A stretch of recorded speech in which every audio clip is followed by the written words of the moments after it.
Имам точно 24 часа да си купя мотор. От доста време искам да си взема мотор. Буквално всеки, когото познавам, кара мотори за луди пари. И аз имам мотор, обаче... Добре бе, то масло има, бензин има. Как така напали?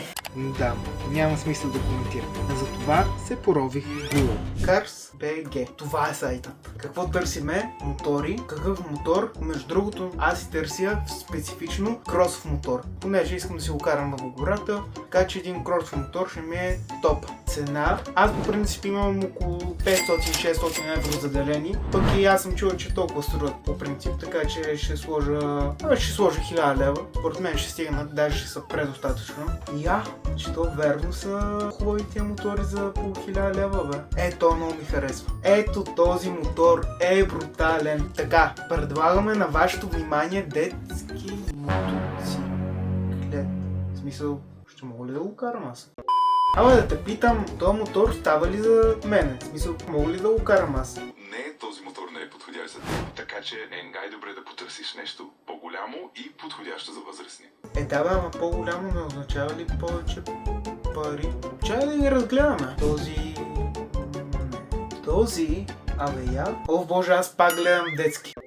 Абе, знаете ли, аз всъщност познавам едно момче, което се занимава с мотори, така че нека да му звънеме, пък да видиме, може пък да се съгласи. За мое щастие той се съгласи, затова грабнах якето и се запътих към него. Опа! О, Гого, какво става, бе? Аре бе, Криси, ще Как е? гледаме ли мотори? Разбира Аз се. малко снимам, извинявам. Няма проблем. Сега ще ти покажем, ти може да си избереш, те са няколко варианта, специално за тебе. Колата.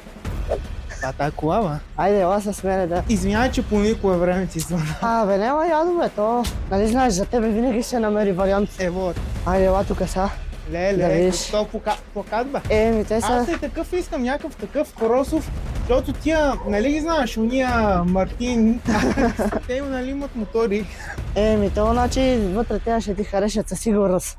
Ела. Такива мотори имат баш. Да. Какво ще кажеш? Точно като на снимката, а? Ама тук е много яко, бе. Не. Това като какво се води, бе, рака? Това ми е къщата, тук живи. И сега тук това са вариантите. Значи ти какъв тип мотор обичаш? По-бърз или по-бавен? Като гледам тия, средно. По-бавен, значи. Значи аз трябва да си избера мотор за 24 часа, съм си казал. И трябва, нямам друг избор, така Като че за трябва 24 часа, ето този тук мисля, че ще ти е направо перфектен. Ясно. Значи, я застани до него да видиме. Отива ли тук? Не, то направо е за тебе създаден.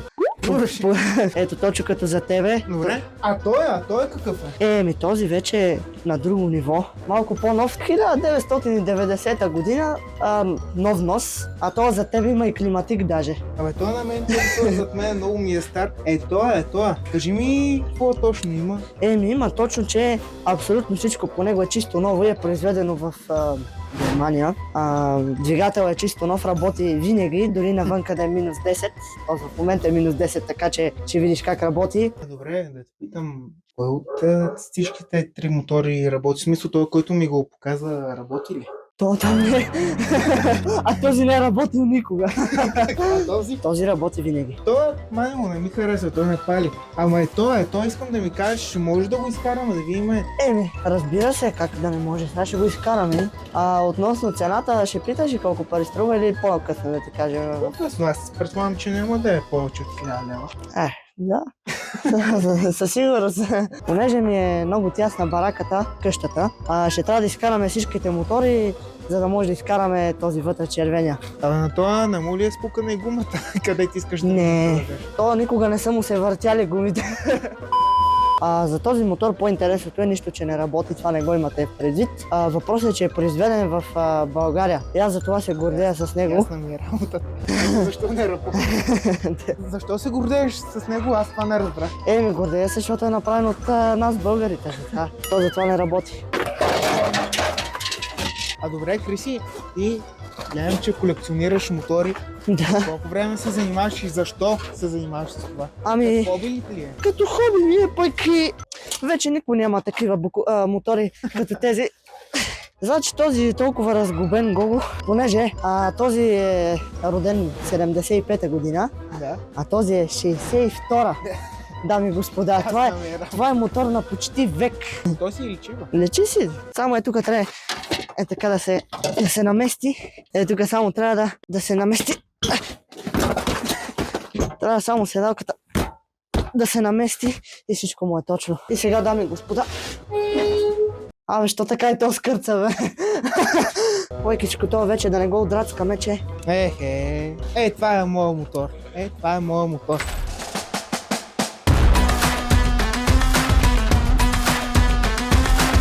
Але брутално е това, бе. А добре, аз с този мотор колко дърва мога да събирам? Аз вече ще събирам, да просто питаме това. Ето е, там можеш да видиш зад седалката. Тук?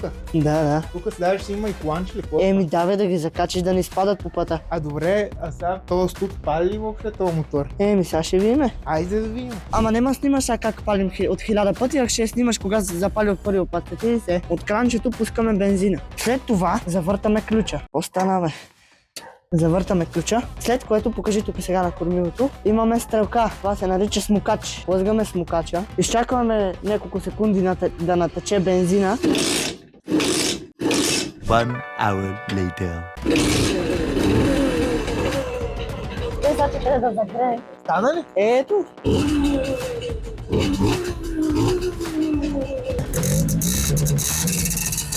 Перфектно работи. Само тук. Ама то капели, бе! Ето, покажи фара, как работи хубаво, свети, има къси, дълги, обаче си и тук отзаде стопчето, което като натиснем спирачката, Модерна работа, свети бе! по-силно, като сега да покажем как върви.